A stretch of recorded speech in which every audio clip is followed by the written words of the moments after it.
ನಮಸ್ಕಾರ ವೀಕ್ಷಕರೇ, ತಮ್ಮೆಲ್ಲರಿಗೂ ನಮ್ಮ YouTube channel TGS the golden ಶೋಗೆ ಮತ್ತೊಮ್ಮೆ ಸ್ವಾಗತ. ಇವತ್ತು ನಾವು ನಮ್ಮ ಕರ್ನಾಟಕದ ಹೈ ವೋಲ್ಟೇಜ್ ಕ್ಷೇತ್ರ ಅಂತ ಕರೆಯುವಂತಹ ಬೆಂಗಳೂರು ರೂರಲ್ ಕಾನ್ಸ್ಟಿಟ್ಯೂನ್ಸಿ ಬಗ್ಗೆ ಮಾತಾಡೋಣ. ಈ ಮಾತಾಡೋದಕ್ಕೆ ನಮ್ಮೊಟ್ಟಿಗೆ Shri TG Shanbhag political analyst ಇವರಿದ್ದಾರೆ. ಸರ್, ಕಾರ್ಯಕ್ರಮಕ್ಕೆ ಸ್ವಾಗತ ಸರ್. ನಮಸ್ಕಾರ. ನಮಸ್ಕಾರ ಸರ್, ಸ್ಟಾರ್ಟ್ ಮಾಡೋದಕ್ಕಿಂತ ಮುಂಚೆ ಎಲ್ಲರಲ್ಲೂ ಒಂದು ವಿನಂತಿ, ನಮ್ಮ ಚಾನಲ್ನ ಎಲ್ಲರೊಟ್ಟಿಗೆ ಶೇರ್ ಮಾಡಿ, ನಮ್ಮ ಚಾನಲ್ ಸಬ್ಸ್ಕ್ರೈಬ್ ಮಾಡಿ. ಇದೇ ರೀತಿ ಎಲ್ಲ ಕ್ಷೇತ್ರದ ಬಗ್ಗೆನೂ ನಿಮ್ಮ ವಿಡಿಯೋ ಮಾಹಿತಿ ತಿಳಿಸ್ಕೊಡ್ತೀವಿ, ಹಾಗೂ ಬೇರೆ ವಿಚಾರಗಳ ಬಗ್ಗೆನೂ ಈ ಚಾನಲ್ ಕೆಲಸ ಮಾಡ್ತಾ ಇರುತ್ತೆ. ಸೊ ಈ ಚಾನಲ್ನ ಸಬ್ಸ್ಕ್ರೈಬ್ ಮಾಡಿ, ವಿಡಿಯೋನ ಶೇರ್ ಮಾಡ್ತಾ ಇರಿ. Sir, over to you sir. Bengaluru rural constituency ಬಗ್ಗೆ ನನಗೆ ಯಾವ ಲೆಕ್ಕದಲ್ಲಿ high voltage Bengaluru rural? High voltage because of ಒಂದು ನಮ್ಮ ಹೃದಯವಂತ CN ಮಂಜುನಾಥ್ ಡಾಕ್ಟರ್ ಬಗ್ಗೆ. ಡಾಕ್ಟರ್ ಕಂಟೆಸ್ಟ್ ಮಾಡ್ತಾ ಇರೋದ್ರಿಂದ ಅವ್ರು ಆಪೋಸಿಟ್ ಆಗಿರೋದು ನಮ್ಮ DK ಶಿವಕುಮಾರ್ ಅವ್ರ ತಮ್ಮ ಆಗಿರೋ DK ಸುರೇಶ್ ಅವರು. ಹೌದು. ಈ ಸಲ ನೋಡಿ, ಈ ಸಲ ಲಾಸ್ಟ್ ಇಲೆಕ್ಷನ್ ನಿಮ್ಗೆ ನೆನಪಿರ್ಬೋದು, ನಮ್ಮ ಚಾನಲಲ್ಲಿ ನಾವು ಹೇಳಿದ್ದೇವೆ 2019 ಕರ್ನಾಟಕದ ಒಂದೇ ಒಂದು ಹೈ ವೋಲ್ಟೇಜ್ ಆಗಿತ್ತು ಮಂಡ್ಯ. ಇದೆಲ್ಲ ಮಂಡ್ಯದಲ್ಲಿ ಹೈ ವೋಲ್ಟೇಜ್ ಅಂತ ಹೇಳಲಿಕ್ಕೆ ಆಗೋದಿಲ್ಲ. To some extent we can consider Bengaluru rural as a high voltage constituency. Correct. ಇಲ್ಲಿ ಏನಂದ್ರೆ ನೋಡಿ, ಇಲ್ಲಿ existing MP DK Suresh, DK Suresh ಅವರು DK ಶಿವಕುಮಾರ್ ಅವರ ತಮ್ಮ. ಹೌದು. ಸೊ ಆದ್ರಿಂದ ಇವರಿಗೆ ಡೆಪ್ಟಿ ಚೀಫ್ ಮಿನಿಸ್ಟರ್ ಬ್ರದರ್ ಅಂತ ಒಂದು ಇದಿದೆ. ಇವರ ಅಪೋನೆಂಟ್, ಇವ್ರ ಅಗೇನ್ಸ್ಟ್ ಆಗಿ ಕಂಟೆಸ್ಟ್ ಮಾಡೋರು ಫಸ್ಟ್ ಟೈಮರ್, ಈಗ ಫಸ್ಟ್ ಟೈಮ್ ಇಲೆಕ್ಷನ್ ಫೈಟ್ ಮಾಡ್ತಾ ಇರೋ doctor CN Manjunath.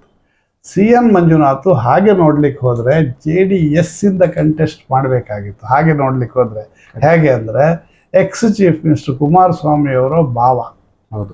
HD Deve Gowda ಅವರ ಅಳಿಯ, ಮತ್ತೆ ಮೋಸ್ಟ್ ಪಾಪ್ಯುಲರ್ ಡಾಕ್ಟರ್ ಇನ್ ಕರ್ನಾಟಕದಲ್ಲಿ ಜಯದೇವ ಹಾಸ್ಪಿಟ್ಲಿನ ಮಾಜಿ ಅಂದ್ರೆ ಜಸ್ಟ್ ರಿಟೈರ್ಡ್ ಚೀಫ್ ಆಗಿದ್ದವರು ಕಂಟೆಸ್ಟ್ ಮಾಡ್ತಾರೆ. ಹಾಗಾದ್ರಿಂದ ಸ್ವಲ್ಪ ಹೈ ವೋಲ್ಟೇಜ್ ಅಂತ ಕನ್ಸಿಡರ್ ಮಾಡ್ಬೋದು. ಈಗ ಇದ್ರ ಸ್ಟ್ಯಾಟಿಸ್ಟಿಕ್ಸ್ ನೋಡ್ತಾ ಹೋದ್ರೆ ಡಾಕ್ಟ್ರು ಎಲ್ಲಿದ್ದಾರೆ, ಡಾಕ್ಟ್ರು ಯಾವ ಸ್ಟೇಜಲ್ಲಿ ಇದ್ದಾರೆ ಅಂತ ನೋಡ್ಕೊಂಡು ಹೋಗೋಣ. ಇವಾಗ ನೋಡಿ, ಲಾಸ್ಟ್ ಟೈಮ್ 2019 ಇಲ್ಲಿ ವಿನ್ ಆದವರು DK ಸುರೇಶ್ ಕಾಂಗ್ರೆಸ್ಸಿಂದ, ಮತ್ತು BJPಯಿಂದ ಅಶ್ವತ್ಥನಾರಾಯಣ ಗೌಡ ಅವರು ಸೋತರು. ಕಾಂಗ್ರೆಸ್ ಕ್ಯಾಂಡಿಡೇಟ್ DK ಸುರೇಶ್ ಎದುರು ಸೋತರು. ಆಲ್ಮೋಸ್ಟ್ 2,08,000 ಓಟಿಂದ ಸೋತರು. ಅಲ್ಲಿ DK ಸುರೇಶ್ ತಗೊಂಡಿದ್ದು 54.15%, ಅಶ್ವತ್ಥನಾರಾಯಣ್ ತಗೊಂಡು 41.40%. ಅದಕ್ಕಿಂತ ಹಳೇದು ಕೂಡ 2014 ಎಲೆಕ್ಷನ್ನಲ್ಲಿ ಅವಾಗಲೂ DK ಸುರೇಶ್ ಅವರೇ ಸೋತಿದ್ರು, ಗೆದ್ದಿದ್ರು. ಮಂಜುನಾಥ್ ಗೌಡ ಅಂತ BJPಯಿಂದ ಕಂಟೆಸ್ಟ್ ಮಾಡಿದ್ರು. ಅವರು ಮಂಜುನಾಥ್ ಗೌಡ BJPಯಿಂದ ಮಂಜುರಾಜು ಗೌಡ ಅವರು BJPಯಿಂದ ಕಂಟೆಸ್ಟ್ ಮಾಡಿದ್ರು, ಸೋತರು. ಸೊ ಈ ಸಲ ಏನಾಗಿದೆ ನೋಡಿ, ಕ್ಷೇತ್ರವಾರು ತಗೊಳ್ಳೋದಾದ್ರೆ ಇದು ಕೂಡ 8 MLA ಕಾನ್ಸ್ಟಿಟ್ಯೂನ್ಸಿ ಒಳಗೊಂಡಿದೆ. ಕುಣಿಗಲ್ಲು, ರಾಜರಾಜೇಶ್ವರಿ ನಗರ ಬೆಂಗಳೂರು ಸೌತು, ಆನೇಕಲ್ಲು, ಮಾಗಡಿ, ರಾಮನಗರ್, ಕನಕಪುರ ಮತ್ತು ಚನ್ನಪಟ್ಟಣ. ಈ 8 ಕಾನ್ಸ್ಟಿಟ್ಯೂನ್ಸಿಯಲ್ಲಿ ಕೂಡ 5 ಕಾಂಗ್ರೆಸ್ MLA ಇದ್ದಾರೆ, 1 JDS MLA ಇದ್ದಾರೆ, ಮತ್ತು 2 BJP MLA ಇದ್ದಾರೆ. ಇಲ್ಲಿ ಲಾಸ್ಟ್ ಟೈಮ್ ಇಲೆಕ್ಷನ್ನಲ್ಲಿ 16.5 ಲಕ್ಷ ವೋಟ್ ಪೋಲ್ ಆದರೆ ಮೇಲು 8,14,000, ಫೀಮೇಲು 8,35,000. ಇಲ್ಲಿ ಕೂಡ ಫೀಮೇಲ್ ಕ್ಯಾಂಡಿಡೇಟ್ಸೇ ಜಾಸ್ತಿ ಅಂತ ಹೇಳ್ಬೋದು. ಹಾಗೂ ಈ ಕಾನ್ಸ್ಟಿಟ್ಯೂನ್ಸಿಯನ್ನು ನಿಮ್ಮ ಒಕ್ಕಲಿಗರ ಪ್ರಾಬಲ್ಯದ ಕಾನ್ಸ್ಟಿಟ್ಯೂನ್ಸ್ ಅಂತಾನೆ ಹೇಳ್ಬೋದು. ನಿಮ್ಮ ಕನಕಪುರ ಆಗಲಿ, ಮಂಡ್ಯ, ಇದು ನಿಮ್ಮ ರೂರಲ್ ಮಾಗಡಿ ಆಗಲಿ, ರಾಮನಗರ ಆಗಲಿ, ಆಮೇಲೆ ಚನ್ನಪಟ್ಟಣ, ರಾಜರಾಜೇಶ್ವರಿ ನಗರ, ಕುಣಿಗಲ್ಲು ಜಾಸ್ತಿ ಗೌಡ್ರೇ ಇದ್ದಾರೆ. ಸೊ ಇಬ್ಬರು ಗೌಡ್ರಾದ್ರಿಂದ ಅಲ್ಲಿ ವೋಟಿಂಗ್ ಪ್ಯಾಟರ್ನ್ ಮಾತ್ರ ತುಂಬ ಸೀರಿಯಸ್ ಆಗಿ ನೋಡಬೇಕಾಗತ್ತೆ ಈ ಸಲ. ನೋಡಿ, ಈಗ ಡಾಕ್ಟರ್ ಮಂಜುನಾಥ್ ಅವರ ಪ್ಲಸ್ ಪಾಯಿಂಟ್ಸ್ ಏನಂದರೆ, is most popular as A heart doctor, ಹೃದಯಕ್ಕೆ ಹತ್ರವಾಗಿದ್ದವರು ಅಂತ ಜನ ಹೇಳ್ತಾರೆ. ಮತ್ತು ವೋಟಿಂಗ್ ನೋಡೋದಾದರೆ ಇಲ್ಲಿ ಈ ಬೆಂಗಳೂರು ರೂರಲ್ ಅದನ್ನು ಸಾಕಷ್ಟು ಮೆಟ್ರೋಪಾಲಿಟನ್ ಇದು ಸೇರಿಕೊಂಡಿದೆ. ಇಲ್ಲಿ ಕೂಡ BJPಯ ಸ್ಟ್ರಾಂಗ್ ವೋಟರ್ಸ್ ಇದ್ದಾರೆ, BJP ಸಪೋರ್ಟರ್ಸ್ ಇದ್ದಾರೆ. ಪ್ಲಸ್ ಇವ್ರಿಗೆ ಪ್ಲಸ್ ಪಾಯಿಂಟ್ ಆಗಿ ಒಕ್ಕಲಿಗ ಲೀಡ್ರ್ ನಮ್ಮ ದೇವೇಗೌಡರ ಅಳಿಯ ಅಂತ ಕನ್ಸಿಡರ್ ಮಾಡ್ತಾರೆ.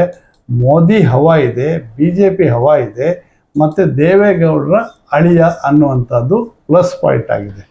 ಈಗ ಮೈನಸ್ ಪಾಯಿಂಟ್ ಅಂತ ಇವರಿಗೇನು ಅಷ್ಟೊಂದು ಕಾಣಿಸ್ತಾ ಇಲ್ಲ. ಮೈನಸ್ ಪಾಯಿಂಟ್ ಅಂತ ತಿಳಿಯೋದಾದರೆ ಇವರು ಇಲೆಕ್ಷನ್ ಪಾಲಿಟಿಕ್ಸಿಗೆ ಹೊಸ ಮುಖ, ನ್ಯೂ ಫೇಸ್. ಮತ್ತು ಇಲೆಕ್ಷನ್ ಪಾಲಿಟಿಕ್ಸ್ದಲ್ಲಿ, ಯಾಕೆ ಪಾಲಿಟಿಕ್ಸಲ್ಲೇ ಎಕ್ಸ್ಪೀರಿಯನ್ಸ್ ಇಲ್ಲ, ಆದರೂ ಇವರು ಡಾಕ್ಟ್ರು ಪಾಪ್ಯುಲಾರಿಟಿ ಮೇಲೆ ಓಟ್ ಹಾಕಿದರೆ ಮತ್ತು ಪ್ಲಸ್ ಗೌಡ ದೇವೇಗೌಡರ ಅಳಿಯ ಅಂತಲೂ ಜನ ಓಟ್ ಹಾಕಬಹುದು. ಹೌದು. ಹಾಗೆ ನೋಡಿದರೆ DK ಸುರೇಶ್ ಅವರಿಗೂ ಪ್ಲಸ್ ಪಾಯಿಂಟ್ ನೋಡೋದಾದರೆ, ನಾನು ಆ್ಯಸಿಟಿಸ್ ಹೇಳಿದಾಗೆ ಕಾಂಗ್ರೆಸ್ನವರು ಅವ್ರದ್ದು ಸ್ಟೇಟ್ ಗವರ್ಮೆಂಟ್ ಗ್ಯಾರಂಟಿಗಳು ಅವ್ರಿಗೆ ಪ್ಲಸ್ ಪಾಯಿಂಟ್ ಆಗ್ಬೋದು. ಡೆಪ್ಟಿ ಚೀಫ್ ಮಿನಿಸ್ಟರ್ ತಮ್ಮ ಅನ್ನೋದು ಪ್ಲಸ್ ಅವ್ರ ಹತ್ರ ಸಾಕಷ್ಟು ಹಣ ಖರ್ಚು ಮಾಡಲಿಕ್ಕೆ ಏನೂ ಪ್ರಾಬ್ಲಮ್ ಇಲ್ಲ. Experience in fighting the election plus Vokkaliga community, ಇದೆಲ್ಲ ನಮ್ಮ DK ಸುರೇಶ್ ಅವರಿಗೆ ಪ್ಲಸ್ ಪಾಯಿಂಟ್ ಆದರೂ ಅವರ ಮೈನಸ್ ಪಾಯಿಂಟ್ ಏನು ಅಂದರೆ ಈ ನಡುವೆ ಸ್ವಲ್ಪ ಲೂಸ್ ಆಗಿ ಮಾತಾಡ್ತಾ ಇದ್ರು. ಅದು ಜನರ ಮನಸ್ಸಿಗೆ ಹೋಗಿದೆ. ನಾವು ದಕ್ಷಿಣ ಭಾರತನ ಸಪ್ರೇಟ್ ದೇಶ ಆಗಿ ಬೇಡಿಕೆ ಮಾಡಬೇಕಾಗತ್ತೆ, ಇದೆಲ್ಲ ಲೂಸ್ ಟಾಕ್ಸ್. ಮತ್ತು ಇನ್ನೊಂದು ಏನಂದರೆ ಕಾನ್ಸ್ಟಿಟ್ಯೂಯೆನ್ಸಿಯಲ್ಲಿ ಕಾಮನ್ ಮ್ಯಾನಿಗೆ ಈಸಿಲಿ ರೀಚೇಬಲ್ ಅಲ್ಲ ಅನ್ನುವಂಥದ್ದು ಒಂದು ಇಮೇಜು ಅವ್ರಿಗೆ ಇದೆ.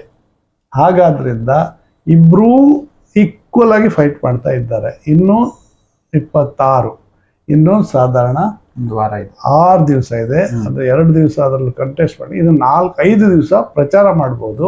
ಮೋದಿಯವರು ಕೂಡ ಇವತ್ತು ಬರ್ತಾ ಇದ್ದಾರೆ ಅನ್ಸುತ್ತೆ ಬೆಂಗಳೂರಿಗೆ.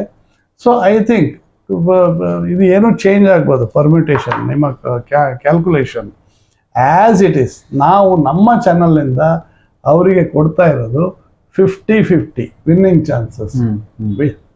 ಈ ಕಡೆ ವಿನ್ ಆದರೂ ಆಗ್ಬೋದು, ಸೋತ್ರೂ ಹೋಗ್ಬೋದು. 2 BJP ಅವರು. ಕಾಂಗ್ರೆಸ್ನವರು ಅಷ್ಟೇ ವಿನ್ ಆದರೂ ಆಗ್ಬೋದು, ಸೋತ್ರೂ ಸೋಲ್ಬೋದು. Tough fight.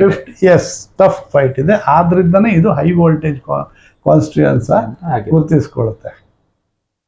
ನೋಡಿದ್ರಲ್ಲ ವೀಕ್ಷಕರೇ, ಇದು ಬೆಂಗಳೂರು ರೂರಲ್, ಬೆಂಗಳೂರು ಗ್ರಾಮಾಂತರ ಕ್ಷೇತ್ರದ ಬಗ್ಗೆ ಸರ್ ಈಗ ನಮಗೆ ವಿಶ್ಲೇಷಿಸಿದ್ರು. ನಮ್ಮ ಚಾನಲ್ಗೆ ಸಬ್ಸ್ಕ್ರೈಬ್ ಮಾಡಿ, ಹಾಗೆ ನಿಮ್ಮ ಫ್ರೆಂಡ್ಸ್ ಒಟ್ಟಿಗೆ ಶೇರ್ ಮಾಡಿ. ಸರ್ ಕಾರ್ಯಕ್ರಮದಲ್ಲಿ ಜಾಯ್ನ್ ಆಗಿದ್ದಕ್ಕೆ ಧನ್ಯವಾದಗಳು ಸರ್. ನಮಸ್ಕಾರ.